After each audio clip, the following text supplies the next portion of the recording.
자, 반갑습니다. 자, 이제 우리 모의고사 문제 같이 한번 좀 풀어보도록 하겠습니다.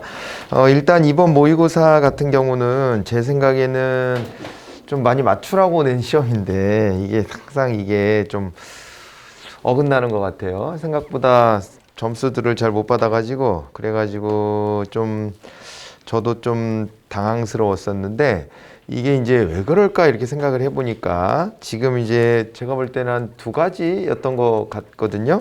그러니까 첫 번째는 어떤 거냐면은 일단은 첫 번째는 표현을 좀 달리하면 이거를 지금 못 맞춘다 이렇게 하신 분들이 좀 있어요. 내용은 나중에 가서 뭐 해설 보고 하니까 다 알겠는데 이게 표현이 조금 바뀌니까 좀 헷갈리더라 라는 게 하나가 있었고요. 그 다음에 이제 그거의 연장선이기도 한데 그렇게 따져보면은 뭐냐면은요, 결국에는 이게 행정학 공부를 좀 미뤄뒀달까? 예, 조금 이제 행정학 공부가 덜 돼 있다라는 결론이에요, 이게. 예, 그러니까 이게 단계가 있는데 행정학 처음 봤을 땐 되게 생소했을 거잖아요. 이게 전공 과목이고 그러니까. 그래서 그 용어 하나하나 따라가기가 힘들어서 보고 작업을 하셨을 거고, 그렇게 해서 작업을 한 다음에는 이제 좀 눈에 들어오는데 문제를 맞추기 위해서 이제 키워드 같은 거를 연결했을 거예요. 키워드 같은 거 연결했을 텐데 이제 그 작업까지는 돼 있는 분들이 많은 것 같아요. 근데 이제 그 다음 단계, 이제 요거를 확실하게 내 걸로 만들어서 문맥상으로 이해하는 거 있잖아요. 요 단계까지 가기는 좀 어렵거든요. 어렵기는. 그 공부량도 많아야 되고. 그래서 거기까지 좀 미치지 못하면 표현이 바뀌었을 때 이게 뭐지? 이렇게 좀 생소하게 느끼는 경향이 생겨버립니다. 이제 그 현상이 나타나고 있는 것이고요. 근데 이제 그렇다 손 치더라도 생각보다 좀 더 틀렸다 하시는 분들은 그 키워드 연결하는 것 등등 해서 마지막으로 우리가 암기하고 정리해야 되는 작업들이 좀 필요하다고 생각이 돼요. 이제 그런 게 남은 기간이 지금 얼마 없잖아요. 얼마 없는 기간 동안 그 작업을 하고 가야지, 안 하고 가면은 이거 아는데 기억 안 나 이러고서 틀려버리거든요. 그건 되게 억울해집니다. 그리고 제가 볼 때는 이 5개 과목 중에서 여러분들이 제일 어려워할 수 있는 과목은 저는 행정학이라고 생각해요. 영어는 원래 그냥 그런 거고 그 이외에 나머지 과목에서 왜 그러냐면 행정법하고 행정학을 전공으로 맨 처음에 시작을 했는데 행정법은 하다 보니까 이게 패턴이 좀 읽히고 행정학은 하다 보면 더 헷갈립니다. 하다 보면 양이 끝이 없어. 하다 보면 또 새로운 게 튀어나오고 새로운 게 튀어나오고 끝도 없고 이게 이제 그러다 보니까 행정학이 어려워요. 그런 것을 좀 감안하셔서 공부를 마무리를 잘 하시는데 어쩔 수 없다. 그렇다고 지금 막 확장해야 되냐? 그럴 필요는 없습니다. 그럴 필요는 없고 공부했던 거를 잘 마무리를 하고 꼭 외워야 될 거를 외우자는 것인데 그런데 행정학을 소홀히 해서는 안 돼요.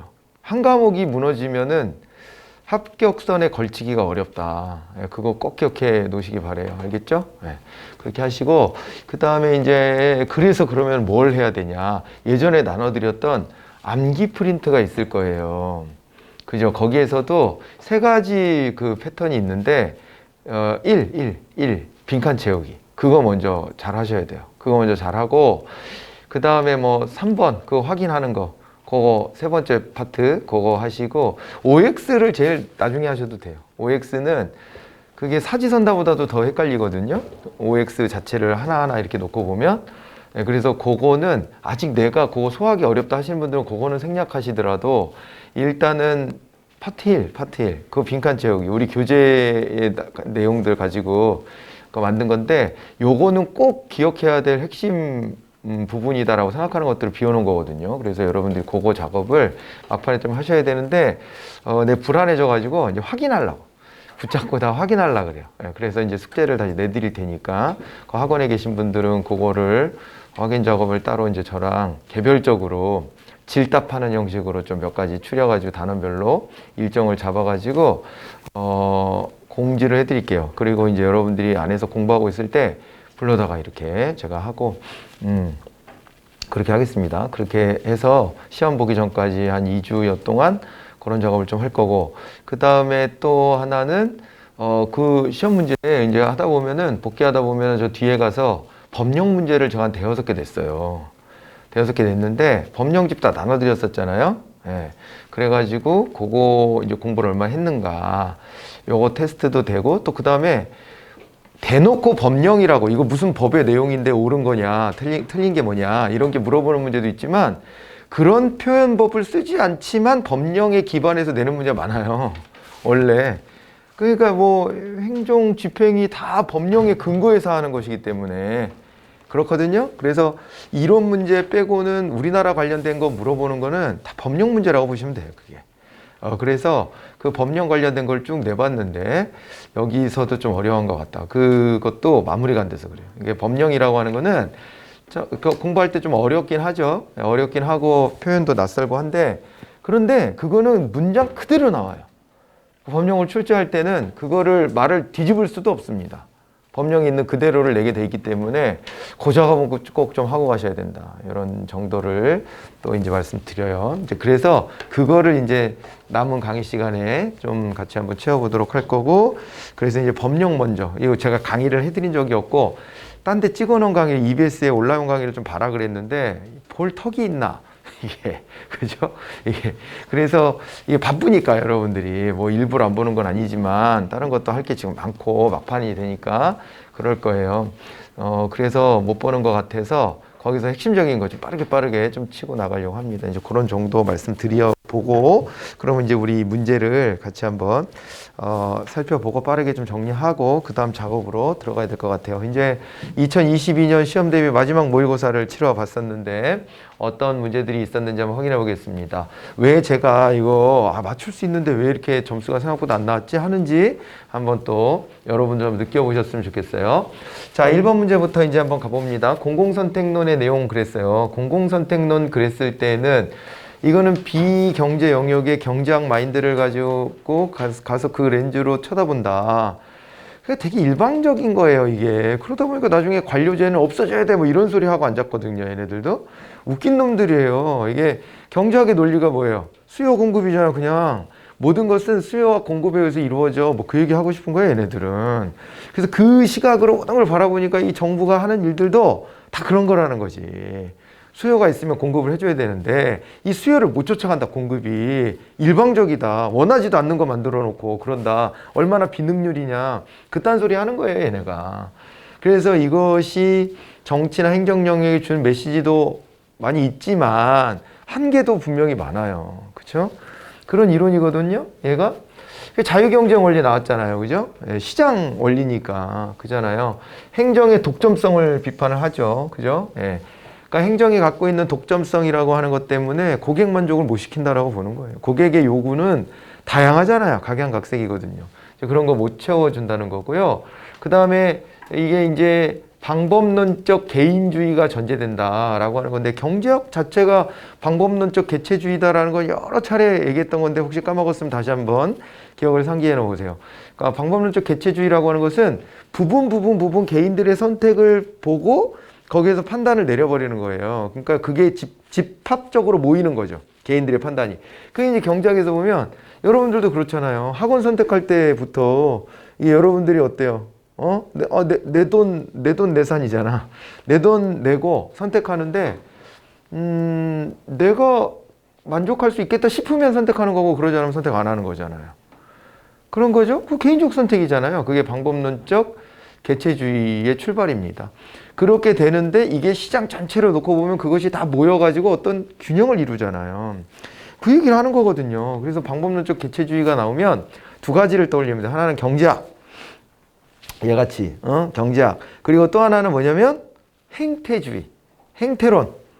행태론도 그런 거예요. 각자의 행위들을 들여다보고 그거를 집합적으로 모아가지고 야 공무원은 이럴 때 이래 라고 얘기하는 거예요. 거기에는 항상 예외가 있어요. 현실에서는 그잖아요.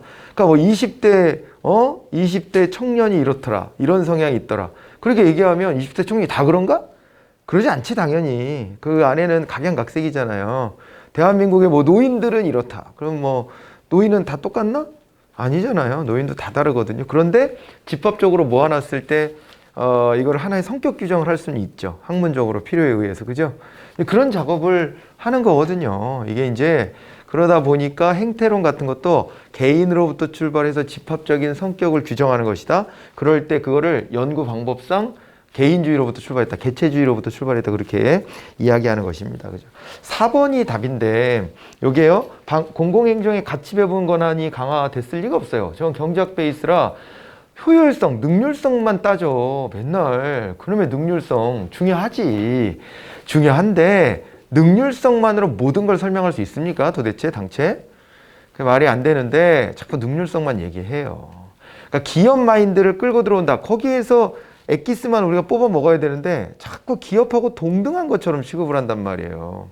기업은 굉장히 단순한 건데 정부에 비하면 그렇다라고 봐두셔야 돼요. 그죠? 4번이 답이 됐습니다. 그 다음에 요건 어려운 게 아닌데 까먹어서 그럴 수 있어 이게. 이게 자주 나오는 건 아닌데요. 이따금 출제가 되는 주제거든요. 그러니까 관료제에서 벗어나서 탈관료제 유형이 어떤 것들이 있냐 이런 걸 보는 건데, 그죠? 거기서 빠지는 건 기계적 조직이잖아요. 이렇게만 봐도 얘가 좀 희한하잖아요. 기계적 조직은 우리 기사 매수내 할 때 기계적 조직 아니에요. 그럼 얘는 관료제구나. 나머지는 관료제가 아닌데 거기서 벗어나는 건데 그냥 그렇게만 생각해도 답은 보인다. 그죠? 그 정도만 합시다 이건. 그리고 공무원 단체가 수행하는 기능으로 볼 수 없는 이런 건 좀 헷갈렸을 수 있어요. 그죠? 다 그럴듯해 보이거든 이거는.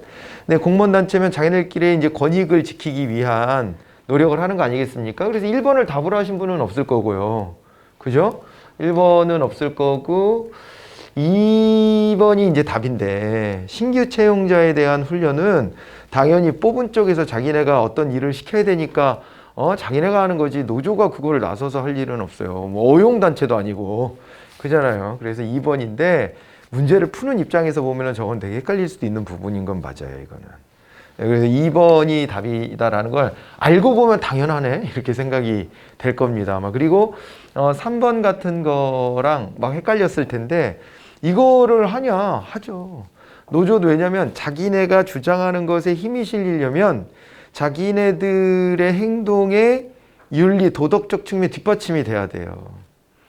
그잖아요. 아니, 우리가 뭐 선거철인데, 그죠? 내일이 선거날이네? 오늘 강의하는 거에서 내일? 선거는 다 하셔야죠. 선거는 한 번씩 하세요. 아무리 마음이 급하고 바빠도 미래를 결정짓는 일이니까 하는데, 우리나라에 좀 과잉된 게 있어요. 특히 우리나라에서. 그게 윤리, 도덕적 측면이에요. 그게 너무 과잉돼서 그 사람의 사생활까지도 다 파헤쳐 보려고 그래요. 그냥 진짜 공적인 어떤 나쁜 짓을 한 거 말고도 사적인 것까지 다 들여다보려고 하거든요. 그런 정도입니다. 그런 정도. 그래서 아무리 이 사람이 유능해 보여도 그런 도덕 윤리적인 측면의 흠결이 내가 좀 크게 다가오면 그 사람 찍기 어렵잖아요. 똑같아요. 노조도 자기네들이 말하는 것에 힘이 실리려면 노조원들이 하는 행동들이 조금 더 모범적이어야 돼요. 그죠? 그래야지 노조가 하는 말들에 힘이 실린다. 안 그러면은 야, 니네 이런 것도 안 하면서 뭘 니네 요구만 하냐 이렇게 한 소리 듣고 그럼 협상력이 떨어집니다. 그죠?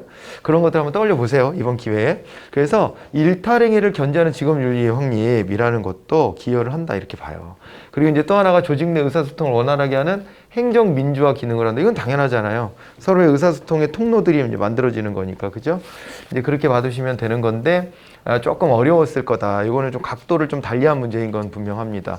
보통 시험 문제는 공무원 노조가 언제 만들어졌다, 우리나라에 뭐가 허용된다, 안 된다, 뭐 이런 얘기들을 주로 하는데, 이거는 조금 이제 다른 각도에서 접근해본 문제입니다. 우리나라 내부 임용제도 그랬습니다. 이 내부 임용제도 같은 경우는, 이거는 어때요? 내부 임용제도는 요거는 우리가 이제 어떻게 했던 거죠? 우리가 이제 임용이다 그랬을 때 요거를, 아이고 까만색은 안 보이겠다, 그죠? 이거 지우개인가? 뭐야? 이거 지우개가 아니야? 됐다. 무슨 색으로 해야지 잘 보였지 우리? 노란색이지? 네, 노란색으로 합시다.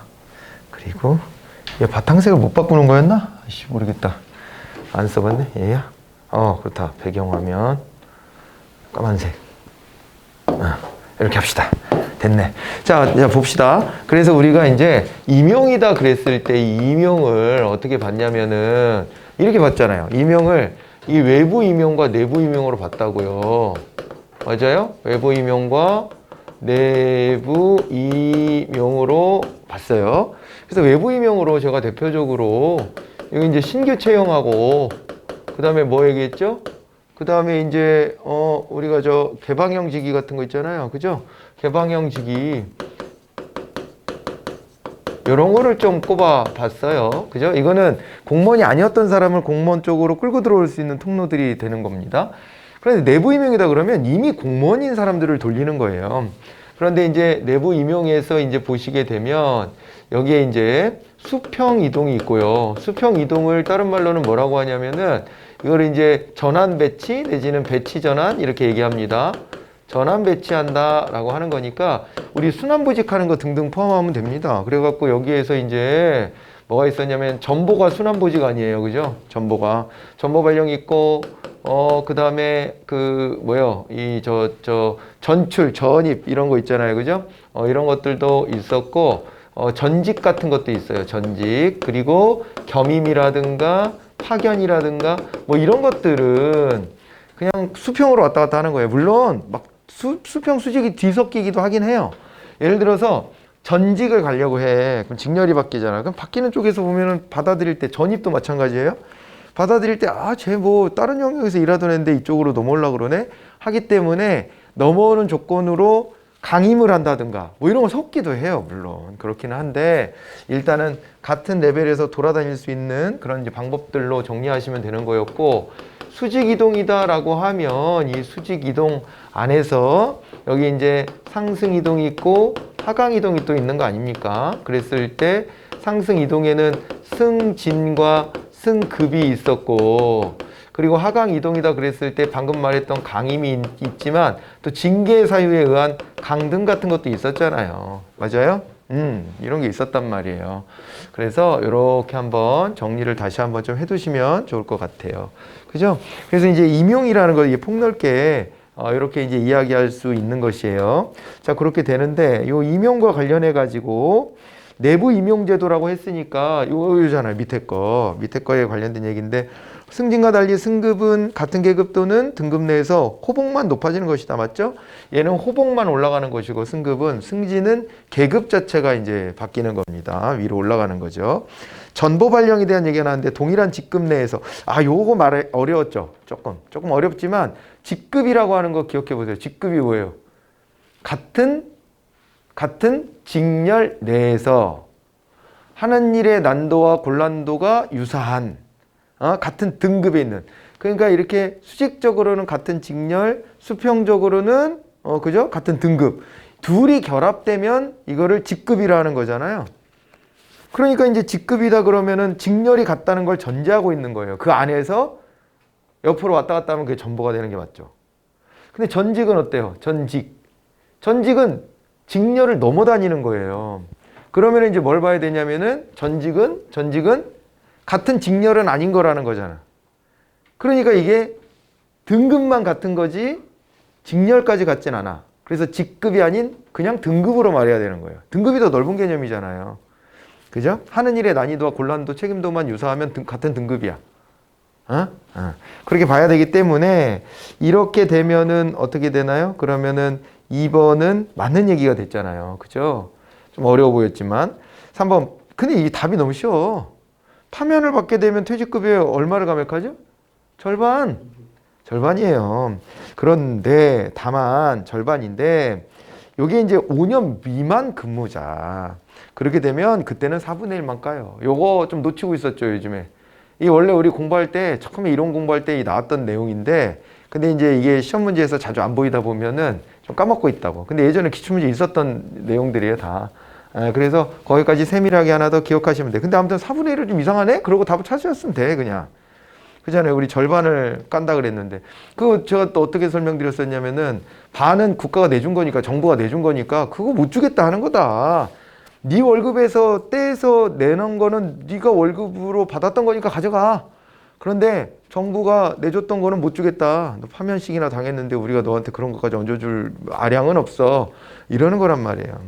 근데 이제 4분의 1 기준은 그래서 나온 거고, 이 3년도 틀렸잖아. 일단 3년도 5년인데 해임 3년 뭐 파면 5년 이거는 너무 우리 기본으로 알고 있는 거죠.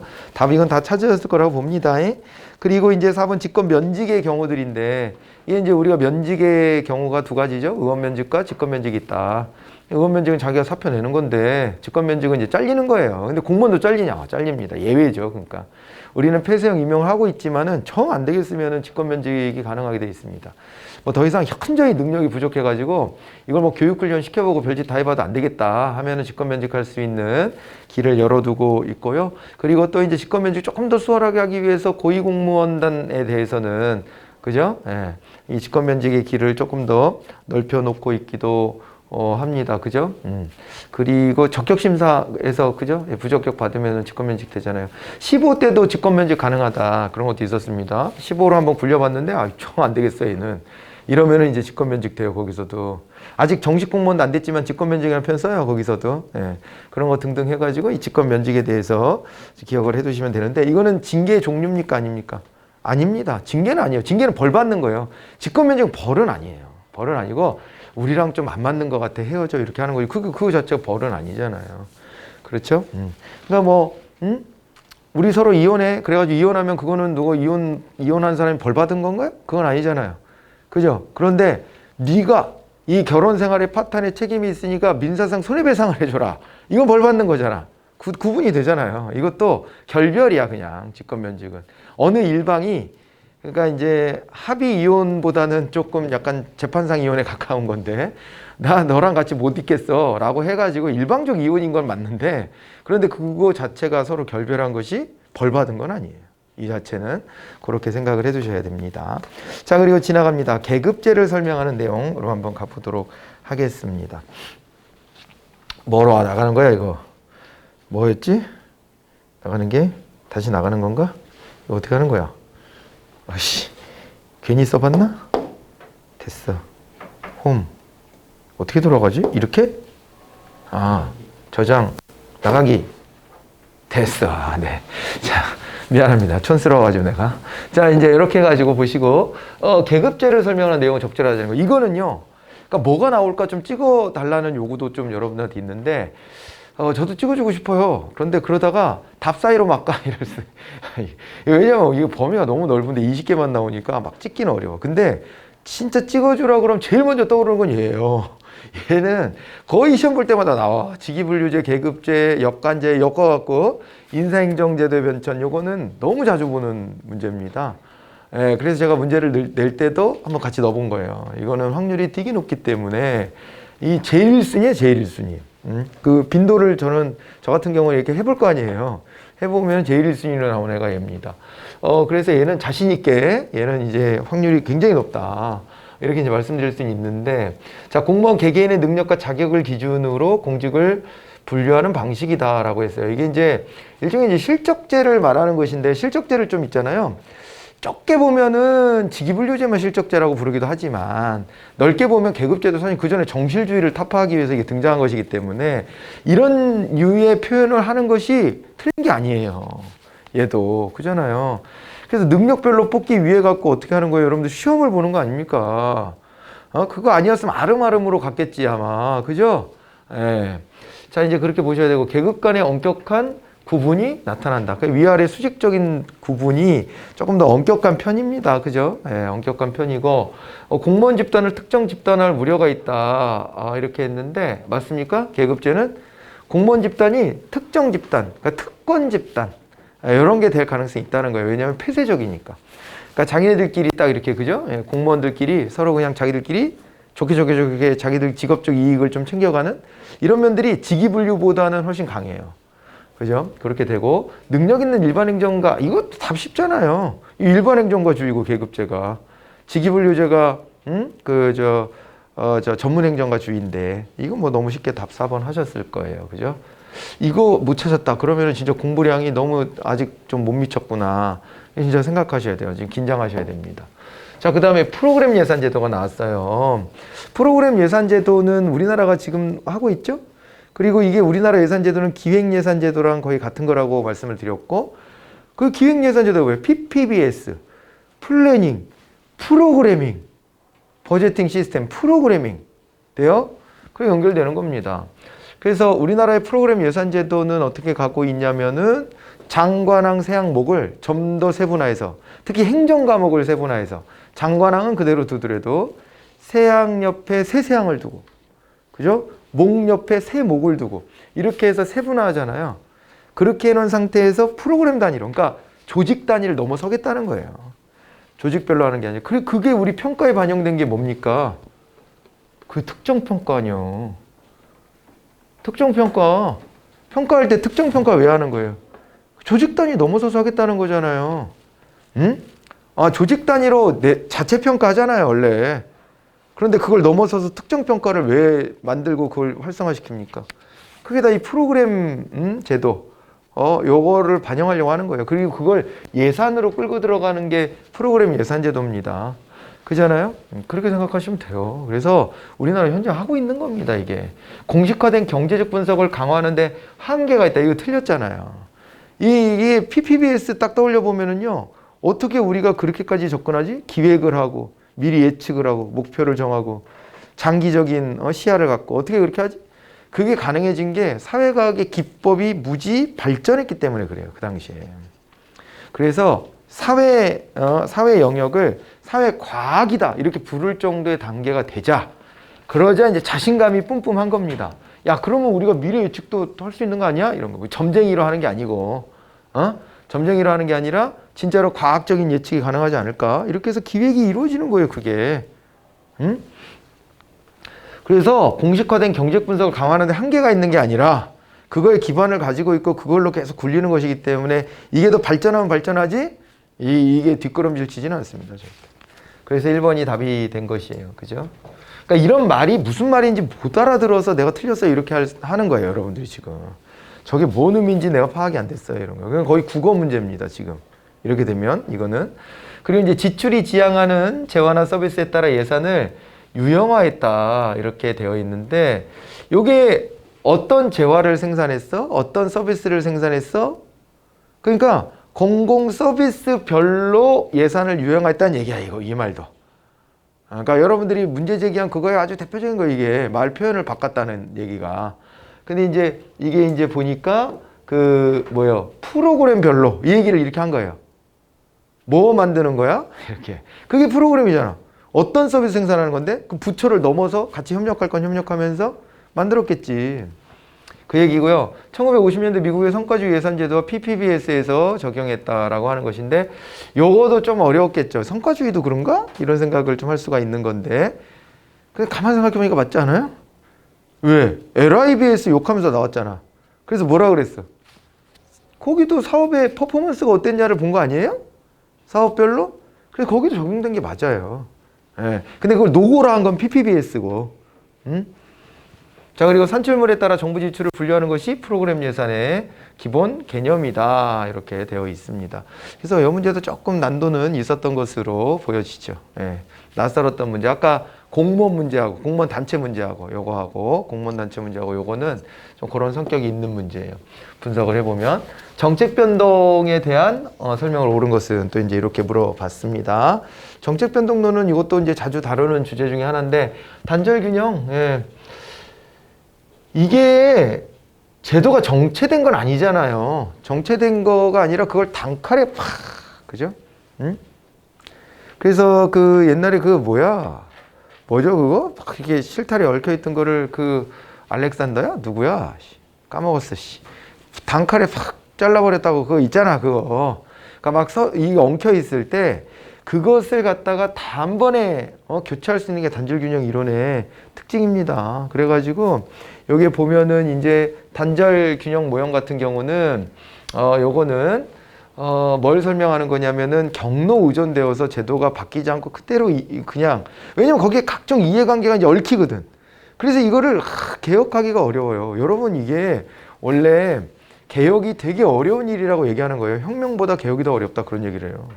혁명도 어렵잖아요. 근데 혁명은 목숨 걸고 한판 붙어서 이 싸움에서 이기면 혁명이 돼.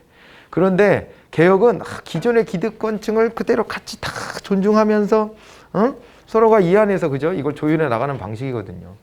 그러다 보니까 이게 이제 아무래도 개혁이 어렵지 않냐 그런 얘기를 하는 것인데, 그런데 이제 단절균형 모형도 일종의 개혁, 혁명도 여기 포함될 수 있지만 개혁 같은 걸 담아낼 수 있는 거거든요. 근데 개혁이 어떻게 이루어지는 거예요? 응? 지금 보면 단절균형적으로 그냥 기존에 있던 걸 한꺼번에 탁 잘라버리는 거예요. 그래서 이거는 개혁의 방법이기도 하지만 어떤 계기가 있지 않으면 하기 어려워요. 기득권층이 꼼짝 못할 어떤 상황이 와줘야 돼. 그러지 않으면 할 수 없는 그런 성질의 것이라고 봐야 되죠. 그죠? 이거를 락인이라고 그러는 거예요. 이 상태. 뒤에 설명은. 락인, 협착. 제도의 협착. 야, 제도가 저렇게 협착돼가지고, 야, 저기 들러붙어가지고, 그래가지고, 야, 도무지 바뀔 기미가 없어. 이렇게 하는 거예요, 이게. 아시겠죠? 예, 그렇게 보시고. 그 다음에 정책 변동의 유형 중 정책 유지가 있습니다. 정책 유지는 정책이 완전히 대체되는 경우다. 이렇게 했는데, 어떻게 되나요?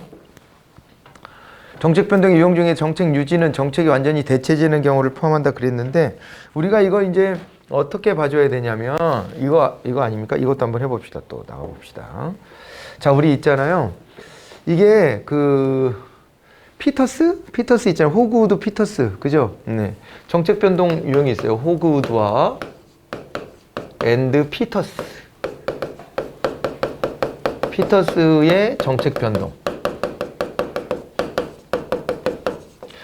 여러분들 헷갈리지 말아야 되는 게 목표 변동하고 정책 변동 구분하셔야 돼. 응? 목표 변동은 정책, 그 하나의 정책 안에서 목표가 어떻게 바뀌었냐고, 이거는 정책 자체를 얘기하는 겁니다. 그래서 이 안에서 이제 제시됐던 게 뭐가 있었냐면 정책 혁신, 그죠? 그 다음에 정책 승계, 정책 유지,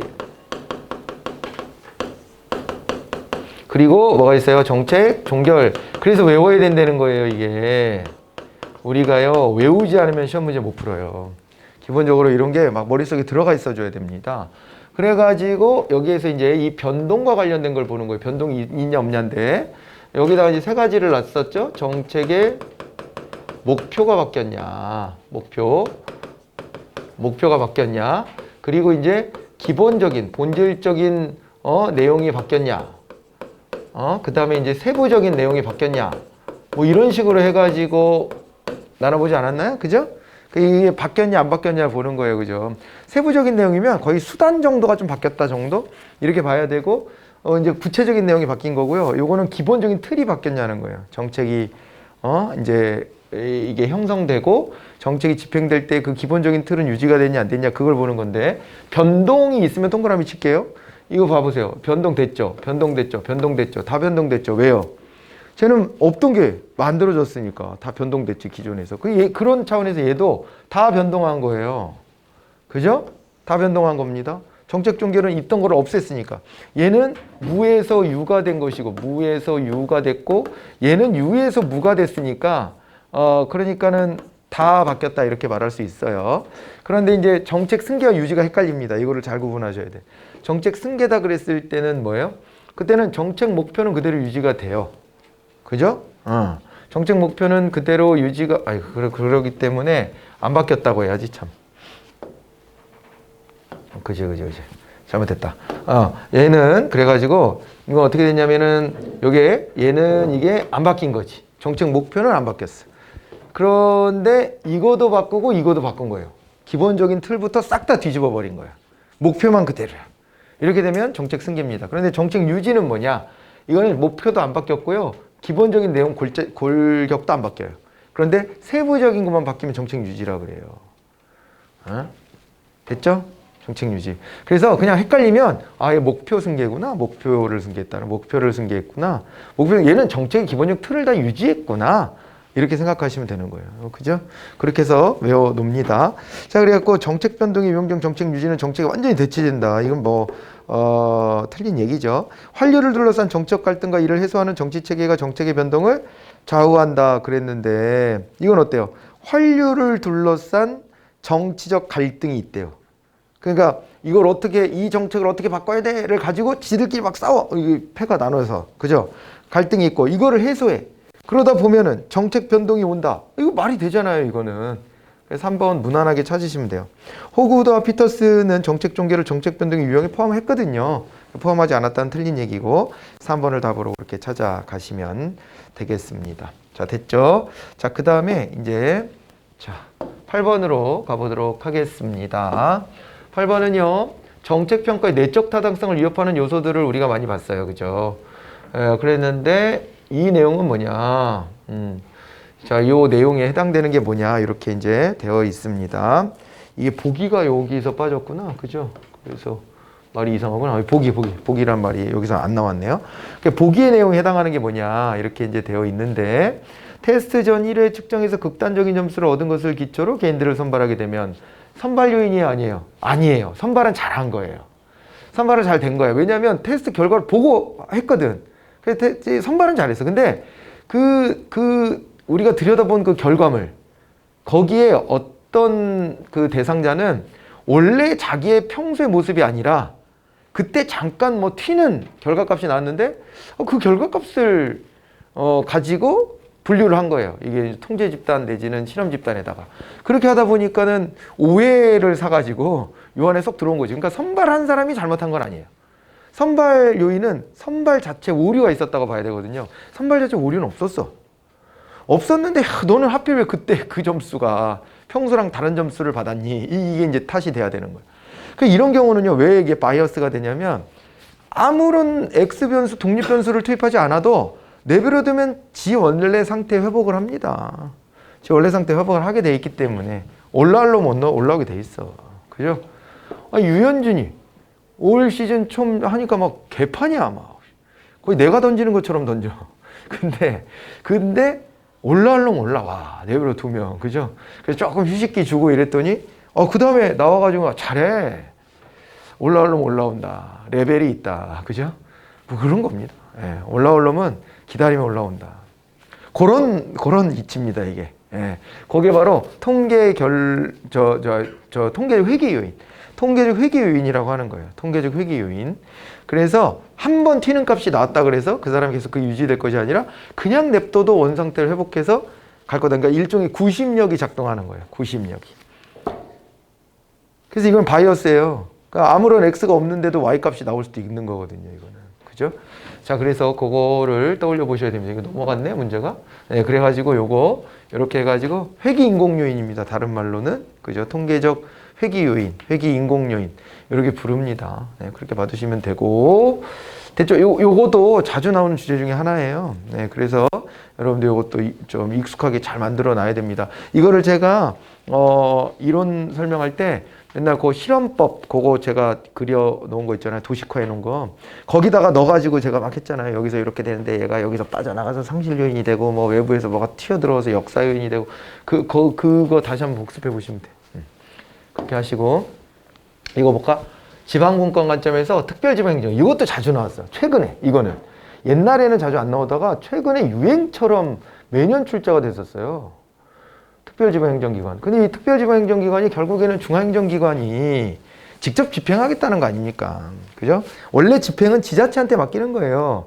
그 지자체를 이해할 때 어떻게 하셔야 되냐? 지자체가 없을 때랑 있을 때 차이를 이렇게 보시면 돼. 예전에는 고향시장을 행안부 장관이 임명하는 겁니다. 옛날 내무부 장관이 임명하는 거예요. 네가 가라 이렇게. 네가 가라. 그래서 시장의 급수를 따져보면 한 3급 내외 정도 되는 거예요. 이거 큰 도시의 시장이.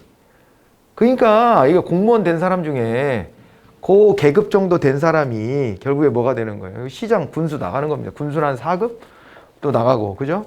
그리고 이제 한 3급 정도 된 사람이 이제 저 나가는 거야. 시장 같은데, 큰 도시에.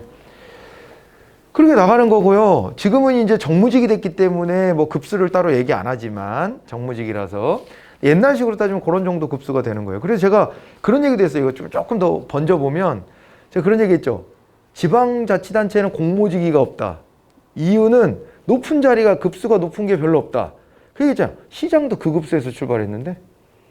그러니까요. 거기에서 뭐 그죠? 공모직위를 할 정도로 있죠. 높은 자리가 많지가 않아요. 자, 거기서 순환시켜야 되는데 거기서 막 너 저기 출신인데 일로 와 뭐 이런 걸 해야 되는데 그게 그럴 만큼의 풀이 안 돼요. 네, 그렇게 이해를 하자라고 얘기를 했단 말이에요. 그죠? 그래서 그거요. 여러분들이 지방직 공무원이 되면 급수가 아주 높아질 가능성은 없지만 대신에 급수 대비 자기의 그 직급 같은 게 높죠. 그런 거예요. 그래서 5급만 돼도 동장하잖아요. 동장하잖아요. 어디 장을 하잖아. 그러니까 그게 저 지방직은 그런 기회가 있어요.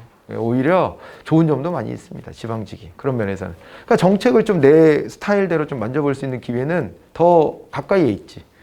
이제 국가직 가면은 이제 거기까지 올라가려면 많이 올라가야 돼. 많이 올라가야 되는데 그런 차이가 좀 있습니다.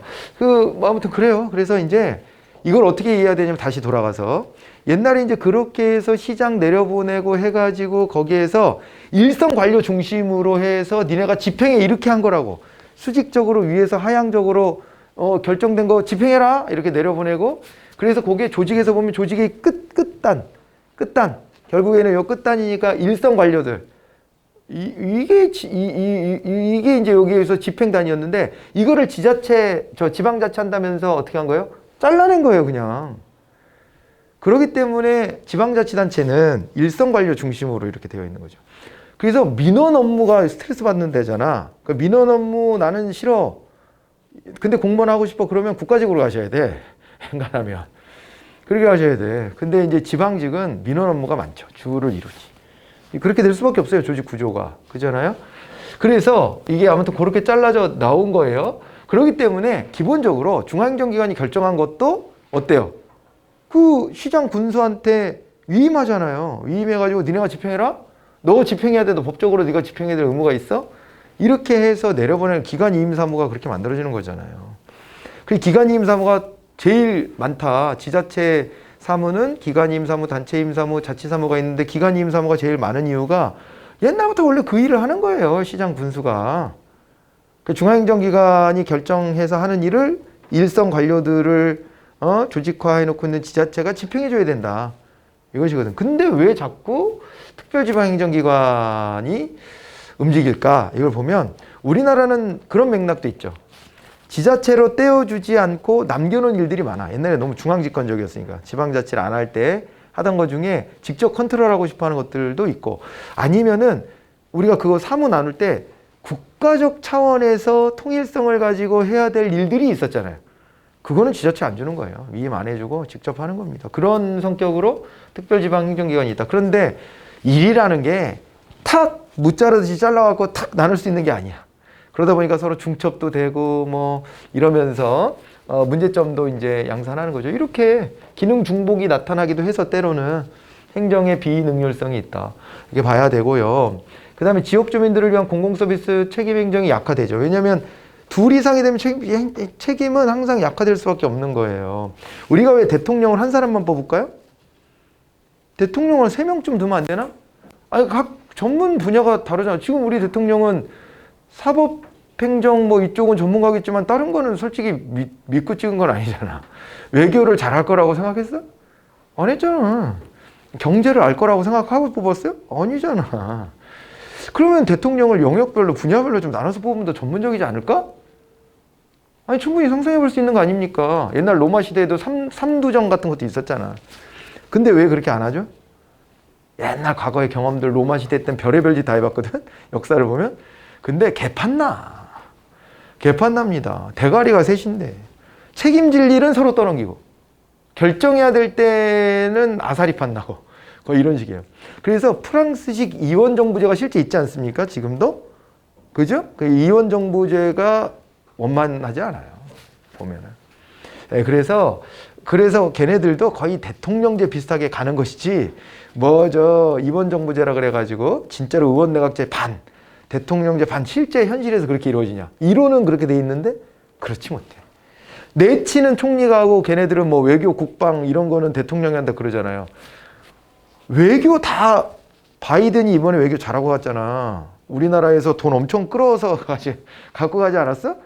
경제랑 외교가 또 동떨어졌습니까? 안 떨어져 있거든요. 그게 구분이 되나? 안 되지. 안 돼. 그래서 완톱을 세우는 거예요. 그렇게 따지면 이거 봐봐. 응?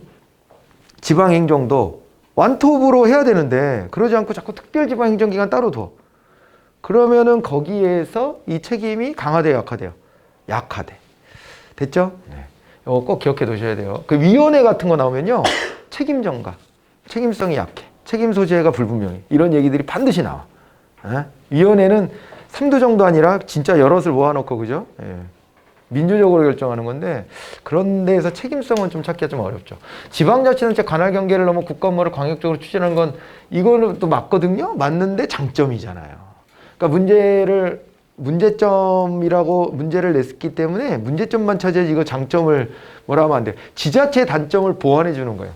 지방자치로 했을 때 단점은 이 자기네 구역 경계를 넘어서는 일들에 무관심하거나 거기에 이제 피해를 주는 행위들도 서슴지 않거든요. 그런 것들에 대해서 광역행정, 요거를 끌어내는 하나의 방법이 된다. 자, 그리고 특별지방행정기관의 관할 범위가 넓어 정책의 현실성이 결여된다. 그렇죠. 특별지방행정기관은 지자체보다는 범위를 넓게 설정해놔요. 그렇기 때문에 여기에 이제 현실성이 좀 결여된다. 지자체보다는. 그렇게 이제 봐두셔야 됩니다. 현실성이 나름 있지. 왜냐면 지역별로 자기네들도 들어가 있는 거니까. 그렇지만 그 범위가 지자체보다 넓어. 우리 기초자치단체가 226개나 되잖아요. 근데 그 단위보다 넓기 때문에 현실성이 결여될 수 있다. 이 얘기를 하는 겁니다. 그래서 틀린 얘기는 없어요, 지금. 틀린 얘기는 없는데 3번은 장점이지 문제점은 아니다. 그렇게 해서 문제가 나오기도 합니다. 행정 문제에서는. 그거 잘 보시고요. 그 다음에 우리나라 지방의회와 지자체장의 지위에 대한 설명 옳은 것 그랬는데 이거 틀렸죠? 자, 우리 지금 내일 선거하러 가셔야 되는데 사전선거 하신 분도 있겠지만 표를 7개를 받아요. 7개를 받는데 그 7개 중에서 먼저 여러분 도지사 뽑아야 된단 말이에요. 도지사 뽑는데 도지사도 뽑고 그 다음에 시장도 뽑아야 돼요. 근데 도지사와 시장은 장이잖아요. 지자체 장. 연임으로 3번 이상을 못해요. 근데 그건 교육감도 그래요. 교육감도 광역자치단체장급이기 때문에 3연임까지만 하고 4연임이 안 돼. 그런데 서울시장 지금 봐. 지금 4선 도전제거든요. 근데 돼. 왜 돼? 중간에 건너뛴 적이 있어서 돼요. 연임으로 4번이 안 되는 거예요. 연속으로. 1, 2, 3, 4 연속되는 게 안 되지. 2번 하고 쉬었다가 다음에 2번. 이건 됩니다. 예, 그런 식으로 돼. 10선도 돼. 그런 식으로 하면. 3번 하고 한 번 쉬었다가 또 3번 하고 한 번 쉬었다가 3번 하고 뭐 이렇게 할 수만 있다면 뽑히기만 한다면 가능한 얘기입니다. 그래서 3회 이상의 연임이 안 된다. 이 표현은 약간 좀 애매하지만 이 행정학 교재 전공 서적에 써 있는 표현 가져온 거예요, 그냥. 그런데 좀 애매하게 썼지, 사실은. 3회를 초과하는 연임이 안 되는 거지, 정확하게 말하자면. 근데 개떡같이 말해서 찰떡같이 좀 알아들어야 될 때도 있어요. 그래. 뭐, 3회 이상 연임이 안 된다는 얘기는 3회까지는 된다는 얘기로 저렇게 썼나 봐. 이렇게 한번 그런 의심을 하고 좀 보시고. 그런데 이제 의원은 아니에요. 의원은 이제 연속으로 10번을 하든 20번 하든 그거 상관없어요. 의원은. 왜냐면 의원은, 원 오브 댐이잖아. 그러니까 돼. 근데 장은 한 명밖에 안 되니까 그 사람이 계속 연임했을 때 나타날 수 있는 병폐에 대해 고민하는 거예요. 근데 의원은 여러 중 하나니까 상관없어요. 연임해도. 그냥 그렇게 돼 있습니다. 그리고 지자체장과 달리 지방원은 주요 공직에 겸임할 수 있다. 아닙니다. 지방원도 공직 겸임은 안 돼요. 그러니까 지방의원, 의원자 들어간 사람들, 원래 자기 직업 분야가 있는데 그 직업을 대표해서 내가 왔다 이럴 수 있는 거라 원래 본 직업이 있는 사람들이에요. 그런 전제가 있거든요. 그러지만 요즘에는 월급 다 주죠. 그래서 여기에 전념회를 더 강요하는 경향은 있어요. 근데 그 여부를 떠나서라도 공직을 2개 이상 맡는 건 안 돼요. 당연히. 공직을 2개 이상 맡는 건 안 되지. 이거 겸임이 안 됩니다. 2번 틀렸죠? 그 다음에 광역의원과 기초의원은 정당 공천 인정되지 않는다. 7표 받는다 그랬잖아요. 거기에서 2표는요. 사람 이름이 없어. 사람 이름이 없고 정당명만 있어. 정당명만 있는데 요게요. 다 뭐냐면 비례의원을 뽑기 위한 거죠. 비례대표. 광역도 비례대표를 뽑고 기초도 비례대표를 뽑아요. 정당 몫으로 할당받는 의원들이 있단 말이에요. 그 인물로 우리가 뽑아주는 게 아니에요. 그 사람들은. 그 인물은 정당이 알아서 할 일이고 정당 지지만 보내는 거예요. 이거는 사표를 방지하기 위한 노력입니다. 사표가 뭐냐면 내 표가 카운팅은 됐는데 떨어진 사람한테 간표를 사표라 그래요. 사표. 지난번 대선 때 이재명 찍은 사람들은 다 사표야, 그게. 사표. 무효표랑 다른 거예요. 무효표는요. 표 계산에 안 들어간 거예요. 근데 표 계산에 들어갔는데 떨어진 사람한테 찍으면 그게 뭐가 되는 거예요? 그게 사표야. 근데 이러면 국민의 의사가 약간 왜곡되는 경향이 생겨요. 대통령은 어쩔 수 없다 치지만 의원은 여러 명을 뽑잖아. 그러면 정당 지지율만큼 그 정당의 의석률이 확보되는 게 그게 국민의 대표성이 제대로 비례하는 거잖아요. 근데 그게 잘 안 되지. 우리는 인물투표에서 1등을 당선시켜주곤 하니까 잘 안 되니까 비례대표를 따로 뽑아서 조금 그거를 보완해 주는 건데요. 그래서 이건 정당명만 딱 나와요. 예, 그런 표를 2표를 보실 거고요. 그 다음에 지방의회 의장은 지방의회 사무직원을 임면하며 지휘와 감독권을 행사한다. 예, 요건 맞는 거죠? 요거는 이제 법이 개정돼서, 그죠? 법이 개정돼 가지고 지방의회 의장은 지방의회 사무직원을 직접 임면하게 되어 있습니다. 그러니까 전에는 뭐였냐면은 이게 이제 지방의회 의장의 저 추천을 받아 가지고 지자체장이 직접 운영하는 것으로 되어 있었단 말이에요. 그게 능률적이니까. 지방의회는 작아요. 지방의회는 규모 자체가 작기 때문에 직원 몇 명 안 되거든. 근데 그걸 별도 관리한다는 게 비능률이잖아요. 그런데 그렇게 해서 능률성을 추구하는 바람에 민주주의의 견제 원리가 훼손돼 버려요. 웃기잖아.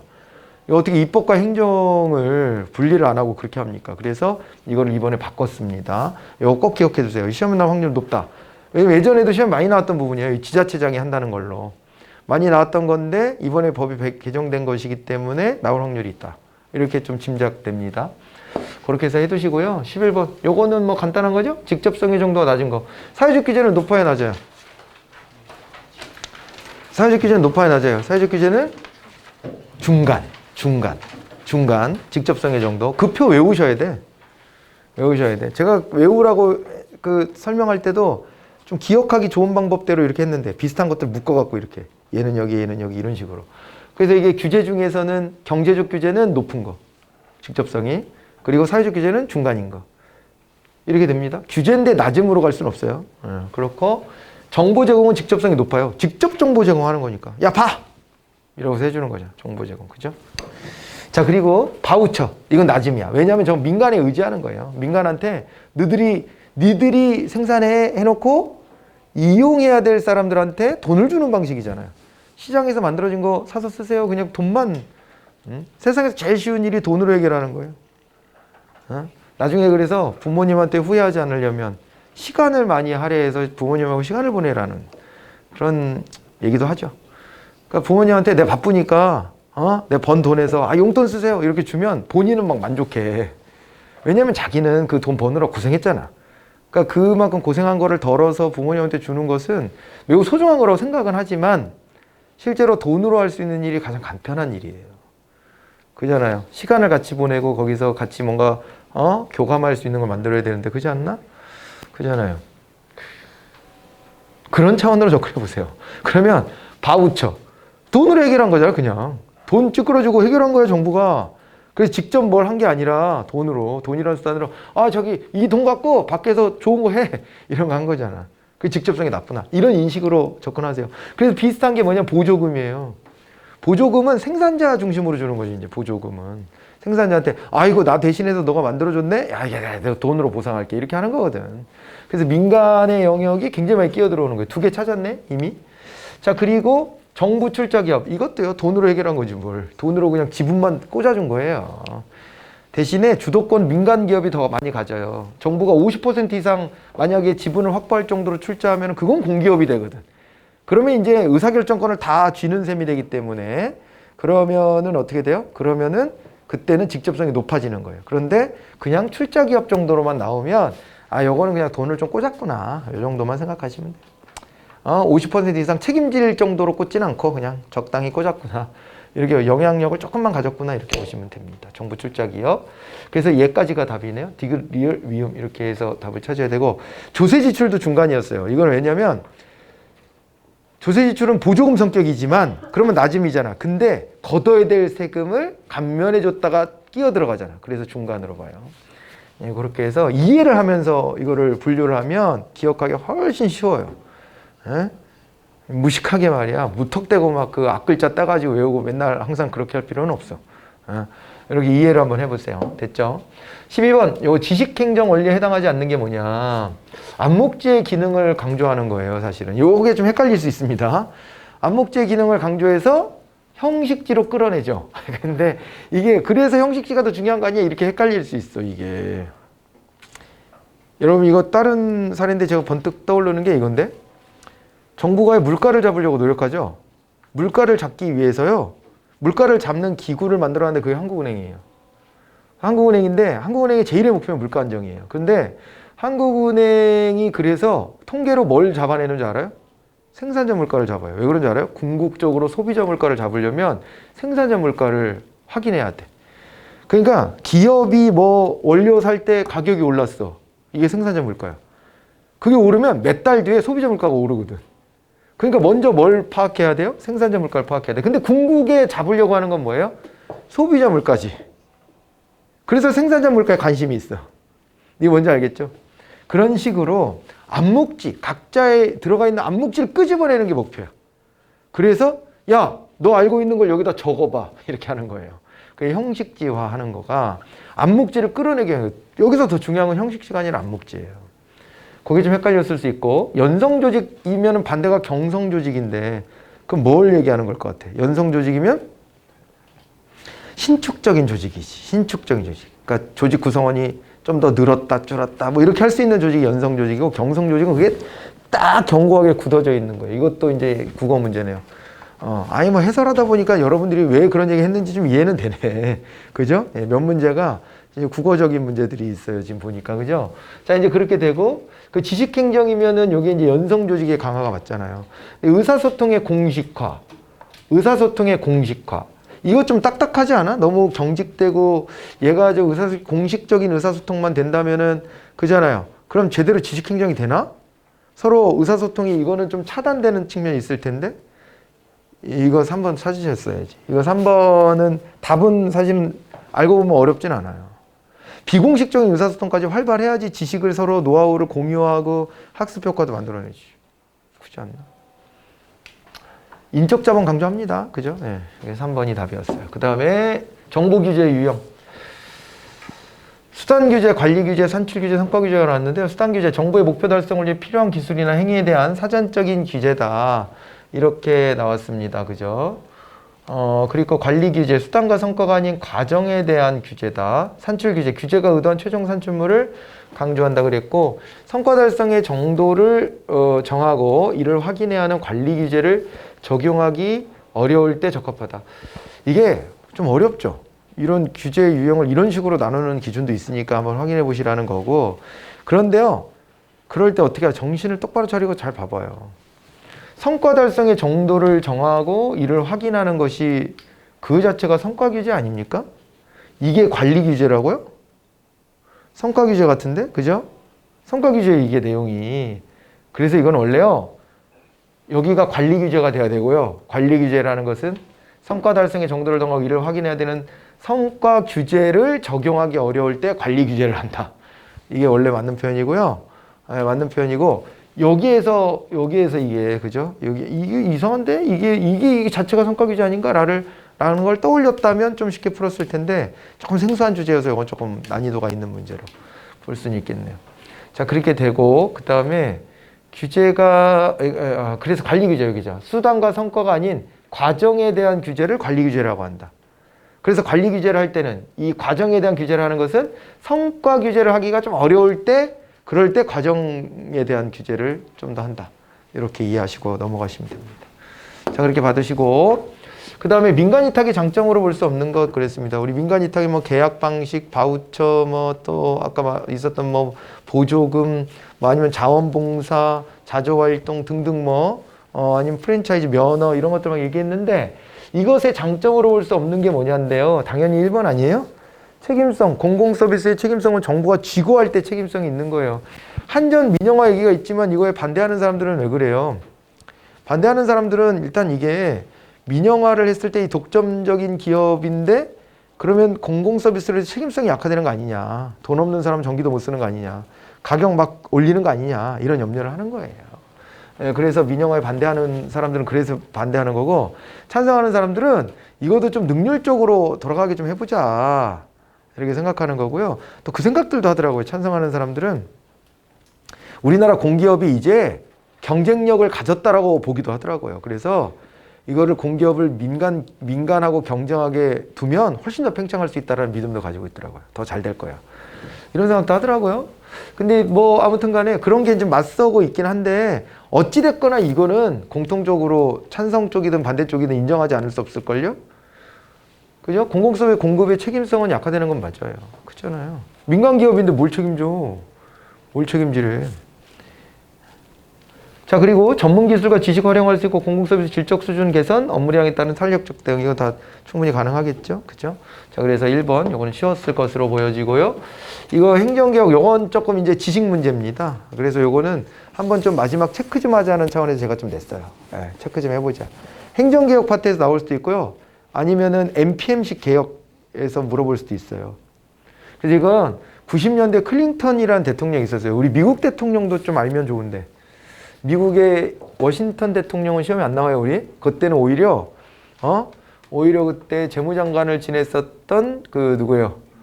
누구였지? 해밀턴이라는 사람. 이 사람을 좀 기억을 해야 돼요. 해밀턴이라는 사람을 기억해야 돼요. 왜 그 사람 연방주의를 내세웠던 사람이잖아요. 왜냐면 이제 독립전쟁에서 성공했단 말이에요. 그때 13개로 나눠져 있었거든요, 이미.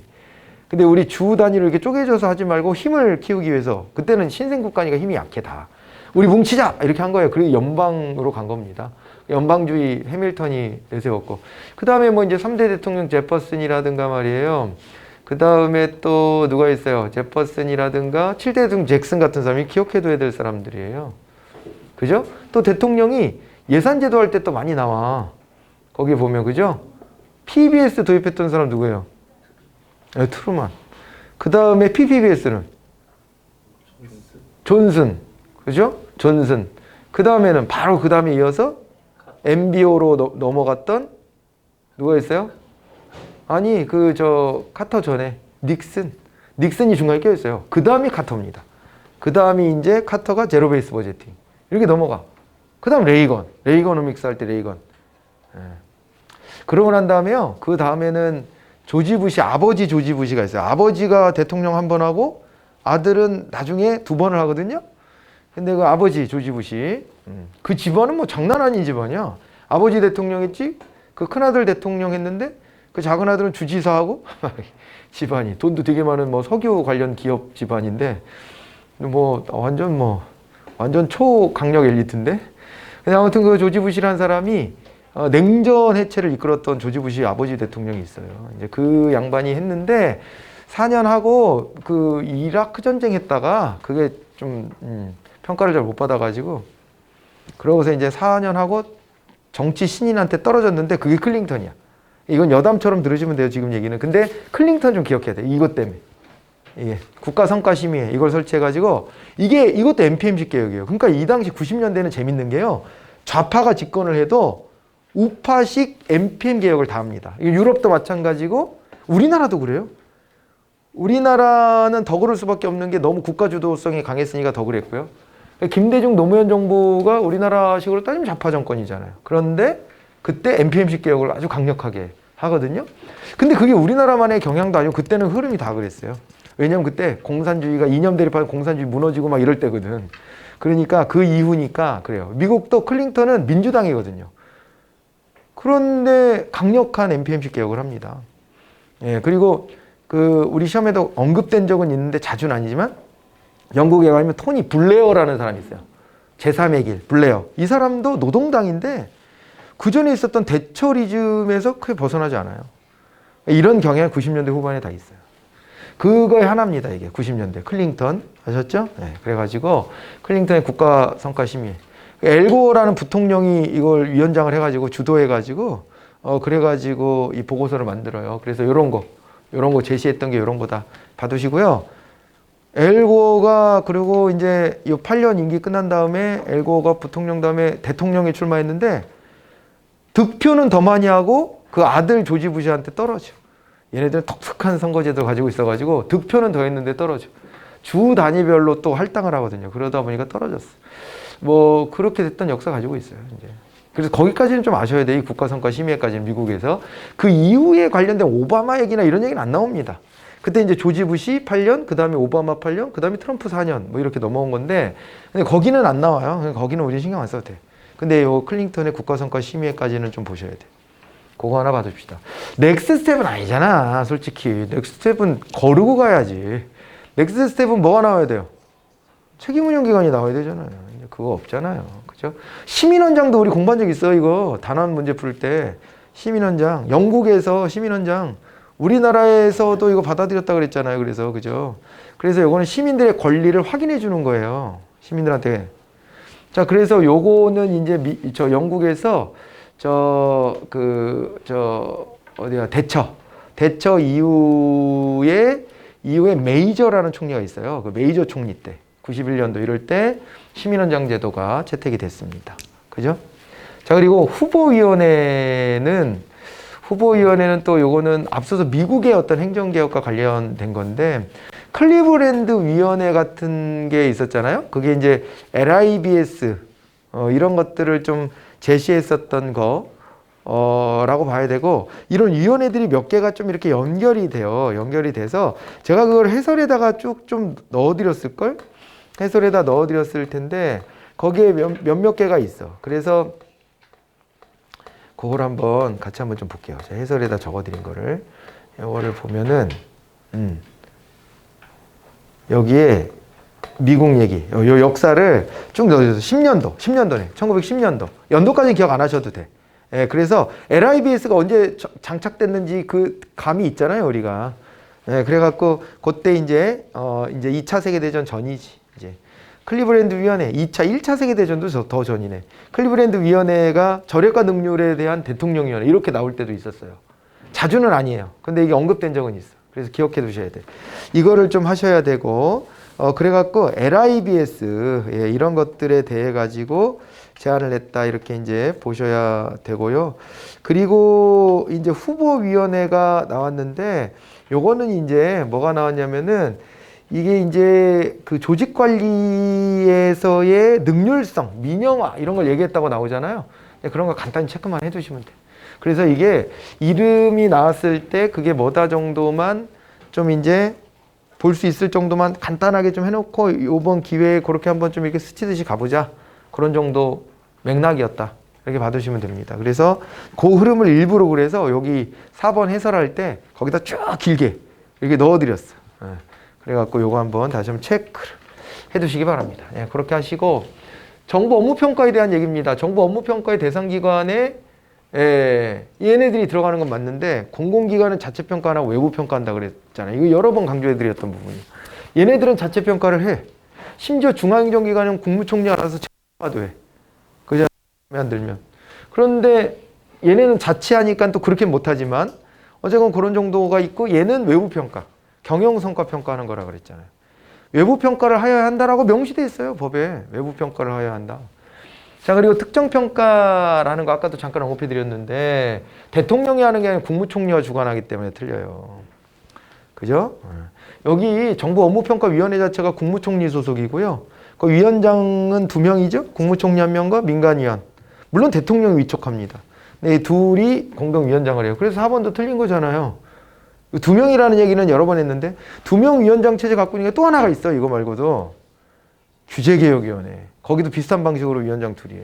근데 또 규제개혁위원회는 대통령 소속이야. 그런 차이를 좀 비교해 놓으시면 좋아요. 서로 비교하면 기억이 더 잘 되잖아요. 그렇게 하세요. 자, 그래서 3번은 좀 생소해. 지금 이런가? 싶은데 나머지가 다 틀렸거든. 그래서 3번을 딱 찾으실 수 있게끔 문제를 한번 내봤어요. 요 기회 한번 또 보호하는 거지 뭐. 국무총리 최소한 3년마다 정부 업무평가 기본계획의 타당성을 검토하여 수정 보완 등의 조치를 해라. 이렇게 또 법에 명시되어 있습니다. 17번입니다. 공무원의 근무성적 평정에 관한 내용으로 옳지 않은 게 뭐냐 그랬는데, 1번 아닙니까? 성과계약 평가는 1년에 한 번만 한다고 그랬잖아. 12월 말에. 연봉 계약하는 거잖아. 그걸 바탕으로. 1년에 한 번 합니다. 그런데 우리가 이제 5급 이하를 대상으로 하는 우리 이제 근무성적 평가 제도에서는 2번 하죠. 6월 말, 12월 말. 그 1번이 바로 답이 됐어요. 쉬웠죠? 쉬웠어야 됩니다. 이 정도는. 자, 그렇게 되고 이제 2번 성과계약 등 평가 4급 이상 공무원 대상으로 한다. 그리고 근무성적 평가는 5급 이하인데 거기 평가 항목이 정해져 있죠? 근무 실적하고 직무 수행 능력 두 가지는 꼭 보게 돼 있고요. 여기다가 기관장이 필요하다고 생각하면 뭘 넣을 수 있어요? 여기다 근태, 근무 태도. 그리고 이 사람의 뭐 이런 거 있잖아요. 그 뭐랄까 적성, 전문성 이런 것도 넣기도 해요. 뭐 그런 것도 써 있어요. 근데 일단은 근태까지는 좀 기억합시다. 근데 근태가 뭐가 아니라는 걸 기억해야 되냐면 필수 평가 항목이 아니라는 거를 그걸 기억해야 돼. 그게 시험에 여러 번 나왔습니다. 자, 평가자는 근무 성적 평정이 공정하고 타당하게 실시될 수 있도록 하기 위해서 근무 성적 평정 대상 공무원과 성과 면담을 하도록 해요. 그러니까 옛날에는 성과 면담 없었어. 그 평가 기간 되면 평가자가 알아서 평가해. 그리고 평가 결과를 안 알려줘. 당사자한테도. 왜냐면 갈등이 생기니까 나중에나 알 수 있게 하고 당시 안 알려줘. 왜냐면 같이 일하는 사람들이잖아. 그랬는데 오히려 야 그러지 말고 알아야지 자기가 또 개선을 하니까 알게 해주되 예측 가능하게 해주고 납득하게 해주자. 그래서 성과 면담을 미리 하는 거야. 성과 면담. 횟수 제한도 없어요. 성과 면담을 필요하면 여러 차례 하는 거예요. 그래서 이견이 있으면 좁혀보는 거예요. 이때 이런 거가 이렇게 보였는데 아니야? 기야? 맞지? 이랬지? 이런 것들을 좀 확인해 놓고 그런 걸 가지고 평가를 받으면 아 그래 이번엔 내가 이렇게 평가받을 만해 이런 생각을 할 텐데 그러지 않으면요 왜 이런 결과가 나왔는지 모를 때는 정말 짜증나요. 그잖아요. 그죠? 그래서 성과면담 이렇게 제도가 들어와 있습니다. 알아두셔야 되고 그 다음에 지방교부세입니다. 빠졌네 1번에 그죠? 특별교부세가 빠졌잖아요. 지금 보통교부세 특별교부세가 없잖아. 그래서 이렇게 구분한다라고 했을 때는 좀 이상하다 이렇게 생각을 하셔야 되고 보통교부세는 해마다 기준재정 수요액이 기준재정 수입액에 못 미치 봐봐요. 수요액이 수입액에 못 미치는 지방자치단체가 뭘 미달액이야. 남는 돈이지. 수요액은 써야 될 돈이고 수입액은 들어온 돈인데 들어온 돈보다 써야 될 돈이 못 미치면 돈이 남지. 그죠? 그렇게 생각하셔야 돼요. 거꾸로 해놓은 거예요. 교부세는 1년을 4기로 나눠 교부하는데요. 이렇게 나눠줘야 돼요. 왜냐하면 이것도 그거죠? 초반에 다 써버리고 나중에 배째라 이렇게 할 수 있어서 나눠주는 거예요. 4기로 나눠서. 근데 특별교부세는요. 특별교부세의 경우는 어때요? 갑자기 재난이 와. 근데 미리 보통교부세 나눠줄 때 감안을 못했어. 그러면은 특별교부세 빨리 줘야 돼. 그래서 그건 예외예요. 알겠죠? 보통교부세가 아니라 특별교부세가 돼야 돼요. 그리고 행안부 장관은 지자체 소방인력 운영 뭐 등등등 해서 소방안전교부세를 지방자치단체에 전액 교부하여야 한다. 어때요? 맞는 거예요. 여러분 이제 그러니까 이거 제가 일부러 헷갈리라고 이렇게 했는데 이게 법 문제예요. 지방교부세법에서 그대로 따온 거거든요. 이 표현이 있어요. 근데 여러분들이 왜 뭐가 머릿속에서 맴돌았을 거냐면 45%인데 이 생각을 했을 거예요. 그렇게 나오려면 담배에 부과되는 개별 소비세 45%를 소방안전교부세로 할당하죠. 그 할당된 게 누구한테 가요? 행안부 장관한테 가요. 그럼 행안부 장관이 어떻게 해요? 할당받은 액수 전액을 주는 거야. 남기는 거 없이. 그러니까 맞잖아요. 헷갈렸죠? 이렇게 해서 한 번 더 낯설게 해가지고 확실하게 아는 거예요, 이제. 표현을 어떻게 해야 되는 건지를. 그죠? 그렇게 합시다. 그래가지고 옳은 것은 4번이었습니다. 4번이고 그 다음에 19번입니다. 우리나라 국가 재정에 관한 내용으로 옳지 않은 것. 특별회계는 국가에서 특정한 사업을 운영하고자 할 때, 특정한 자금을 보유해서 운영하고자 할 때 특정한 세부로 특정한 세출에 충당함으로써 일반 회계와 구분해서 회계 처리할 필요가 있을 때 법률로 설치한다. 틀린 부분 없죠? 그대로입니다. 우리 알고 있는 거. 2번이 틀렸네. 감사원은 독립기관이 아니에요. 국가재정법상에. 감사원은 독립기관은 아닙니다. 그런데 독립기관스럽게 대우해 주는 건 있어. 왜냐하면 감사원이 요청한 예산액에서 기재부 장관이 이걸 까! 그럴 때는 감사원장의 의견을 국무회의에서 들어야 돼. 감사원장의 얘기를. 그거 원래 안 들어요. 보건복지부 장관이 올린 예산을 깠어. 기재부 장관이. 그러면은 그걸 국무회의에서 보건복지부 장관의 요구사항을 왜 깠냐면서 그걸 해명을 들어야 되냐. 그거 안 듣습니다. 그런 거는. 그냥 권한이거든요. 근데 독립기관에 대해서는 들어야 되죠. 듣고도 서로 의견 대립이 계속되면 어떻게 해야 돼요? 국회에다가 제출할 때도 그 의견을 같이 내야 돼. 그런데 감사원은 그렇게까지는 안 하지만 감사원을 근데 약간 조금 세미하게 뭐까지는 하냐면은 야 감사원장 의견 좀 들어봐봐. 쟤네들 요구한 건데 까인 거 그거 문제제기 있는지 없는지 들어보자. 들어본단 말이에요. 그 점에서는 독립기관 틱하게 대우해주는 면이 약간은 있지만 그렇다고 예산상의 독립기관은 아니에요. 그렇게 봐두셔야 됩니다. 그리고 뭐 이거 뭐 전출 전입되죠. 근데 다 되는 건 아니에요. 또 다 되는 거 아니라고 해서 우리 국민연금하고 전입 전출 돼야 안 돼요. 안 된다 그랬어요. 큰일 나지. 우리 미래 노후 대비인데 국민들이 굉장히 예민하게 그거 쳐다보고 있거든요. 그리고 못 믿으니까 그래. 국가를 못 믿어서. 4번은 어떻게 되는 거예요? 이거는 성과금, 예산 성과금. 뭐 그 얘기고. 이렇게 보시면 됩니다. 마지막 20번입니다. 지능정보와 기본법의 내용을 옳지 않은 게 뭐냐. 그런데 1번이죠? 이거 3년으로 바뀌었다고 분명히 말씀드린 적 있어요. 3년으로 바뀌었다고 여러 번 말씀드렸을 텐데 이거. 지능정보와 관련해서 이 종합계획을 세워야 되는데 3년 단위로 과기부 장관이 짜는 건 맞습니다. 또 네, 그렇게 봐두셔야 돼요. 이런 거를 또 과기부 장관을 행안부 장관으로 바꿀 수 있어요. 근데 나눠서 보셔야 되는 국가정보와 관련된 건 과기부 장관. 그리고 정부 조직 내에 전자정부는 행안부 장관. 이렇게 가는 겁니다. 그렇게 나눠보셔야 돼요. 됐죠? 지능정보와 책임관. 옛날에 그냥 정보와 책임관인데 지금 지능정보와 책임관으로 바뀌었어요. 그리고 이런 거 해야 된대요. 인간의 존엄. 왜 우리가 정보화를 왜 하지? 이걸 자꾸 잃어버리면 안 되니까. 그러고요. 그리고 이게 의존성 생기는 거 굉장히 경계해야 되잖아요. 이걸 법에 담았습니다. 우리가 자꾸 이쪽에 빠져가지고 여기 중독 증세가 나타나잖아요. 그래서 저도 뭘 하기 시작했냐면 집에 가면 핸드폰을 지정된 장소에다 놓는 거야. 필요하면 거기 가서 봐. 그리고 다른 데는 안 들고 가야지. 이렇게. 안 그러면은 자기 전에도 보고 그잖아요. 그리고 저는 막 명분을 만들거든요. 아, 네, 세상 돌아가는 거 알아야 돼. 뉴스를 봐야 돼. 이렇게. 근데 그러다 보니까 쓸데없는 정보가 너무 많아. 흘러가도 될 정보들이. 그래서 야, 이거 좀 나도 중독인갑다. 쉬는 시간 되면 꼭 전화 왔나? 연락 온 거 없나? 하다가 보면 꼭 거기 들어가 있고 막 이렇게. 이거 중독 증세다. 이걸 끊어야 되겠구나라는 생각을 하는 거죠. 이게 그래서 성인도 이거 심각해. 애들은 더 하잖아요. 그러니까 이게 이제 이런 거를 방지하기 위한 걸 법에다 뒀어요. 이런 것까지 봐두시면 됩니다. 그래갖고 답이 됐어요. 답이 1번이 됐습니다. 자, 이렇게 해서 한꺼번에 푸느라고 조금 오래 걸려서 좀 힘드셨을 텐데 이렇게 마무리하겠습니다. 자, 이렇게 해서 마지막 모의고사 해설 강의 이것으로 끝내도록 하죠. 고생하셨습니다. 네. 그리고 이제 그 법령 없으신 분들은 좀 데스크에서 좀 받으시고요. 네. 받으시고 그러면 될 것 같습니다. 네.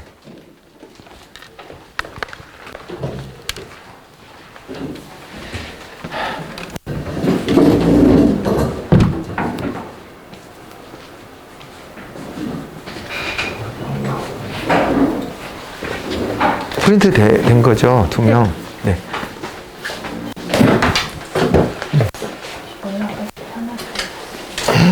되게 두껍구나. 네. 이거 다 읽으라 그러면 환장하겠네, 이거. 이거. 일로 와봐요, 잠깐. 얘기 좀 하게. 들어와봐요. 아니, 과목 상담 한 번씩 다 했어, 지금. 안 해가지고. 하고 있는 중이야, 지금.